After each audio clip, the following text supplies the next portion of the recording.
We need to be focused on our goals. And where do we derive the goals in the first place? This is again very essential and very important.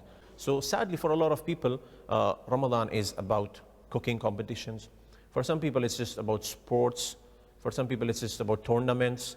And people have excuses that, okay, this is not haram, we're not doing something haram, but then they sleep the whole day, they're awake the whole night playing these tournaments. Or you have our sisters, women folk, who are just cooking, and 4 hours, 5 hours goes in preparing suhoor, then they are preparing iftar, and then it's whatnot. Then there are these lavish iftar parties where, the whole energy is drained, and then there's no energy or time for worshipping Allah subhanahu wa ta'ala. So we have to get out of this stereotype, if I may call it, where we are just following one same trend, one culture, whatever we're seeing around us. People start food and iftar parties and whatnot.